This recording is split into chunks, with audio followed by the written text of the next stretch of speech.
Bonjour, ici Thierry Grignon. Aujourd'hui, je voudrais parler dans cette vidéo de Seth Godin. Seth Godin est un entrepreneur américain, ancien responsable du marketing direct de chez Yahoo. C'est aussi un auteur et un conférencier à succès sur des problématiques du marketing. Il a notamment popularisé le marketing par permission. Le marketing de la permission est un marketing par lequel il convient de demander à un internaute son autorisation avant de le solliciter commercialement par email et qui prône la mise en place d'une relation de qualité et de confiance avec l'internaute. L'internaute se transforme ainsi en ami plus qu'en client. Et dans son livre « Tous les marketeurs sont des menteurs », il met en avant l'utilisation du storytelling par tous les marketeurs et l'utilité et surtout l'impact que ça a aujourd'hui dans le domaine commercial. Le storytelling, on le trouve parfois traduit en français par communication narrative. C'est une méthode de développement dans les domaines de la stratégie, du marketing, de la communication, de la direction et de la connaissance de la gestion d'entreprise.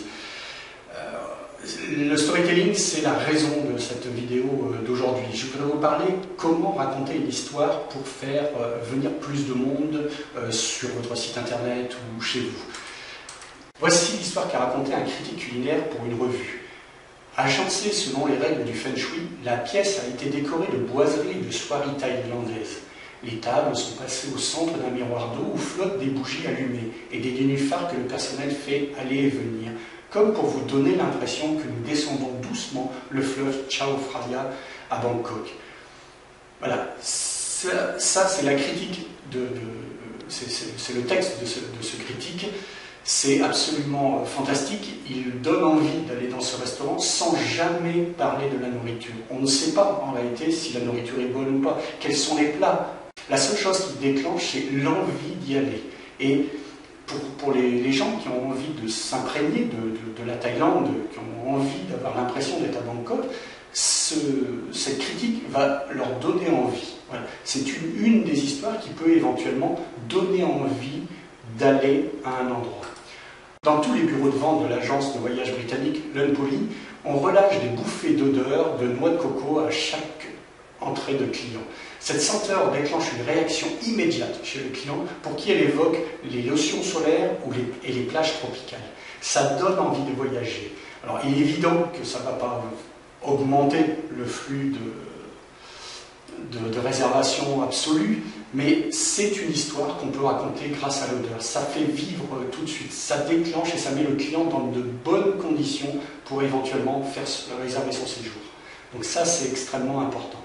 Mais pour les hôteliers et les hébergeurs, vous allez me dire pourquoi raconter l'histoire, à quoi ça sert. Il faut savoir d'abord que les histoires, ce n'est pas forcément un texte comme dans le cas du critique culinaire, ça peut être aussi une odeur, dans le cas de l'agence de voyage, mais ça peut être aussi une photo, un dessin. Donc ça, on raconte l'histoire à travers. On sait que Plantu, par exemple, avec Le Monde, raconte à lui seul, dans un petit dessin, ce qu'un journaliste mettrait 4 à 5 pages à raconter ou à expliquer. Donc, une photo, un dessin peut éventuellement raconter à lui seul une histoire. Personnellement, à l'époque où mon épouse gérait une copropriété de meublé locatif à Lagétaz, c'est à côté de Megève, c'est une station de moyenne montagne, c'est une station de ski, c'est une station plutôt familiale. J'ai eu l'occasion à ce moment-là de tester le storytelling. J'avais à l'époque 2 canaux pour générer des locations, le site internet et une OTA. J'avais choisi qu'une seule OTA. Des gens comme Abritel et autres ne m'intéressaient pas du tout. C'était pas du tout la cible client que je voulais. Donc j'avais 11 meublés à louer et j'ai décidé, plus 3 chambres d'hôtes, et j'ai décidé de mettre en action ce que j'avais vu lors d'une conférence de Seth Godin, c'est raconter une histoire aux internautes. Parce que je ne peux pas mettre une odeur, un texte, les gens ne vont pas le lire sur internet.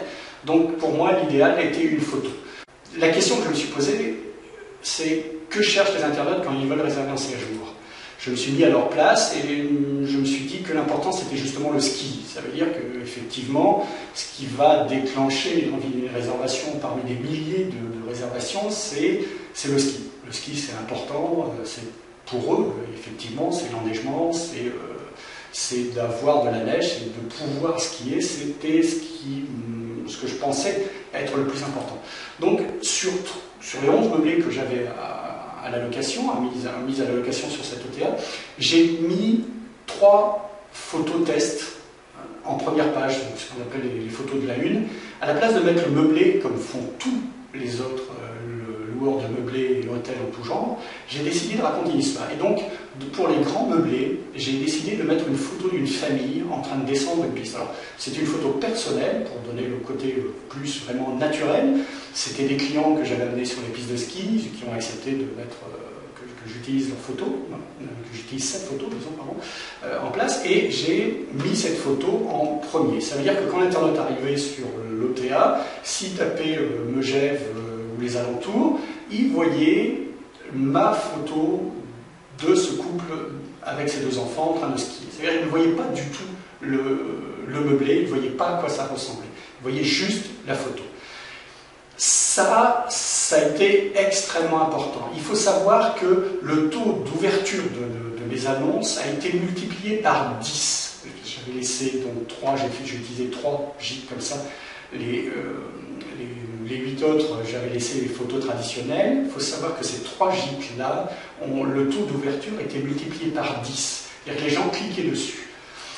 Alors vous allez me dire, c'est pas cliquer dessus pour ouvrir, c'est pas une finalité en soi. Mais il faut savoir que cette OTA a développé à elle tout seul un quart de mon chiffre d'affaires.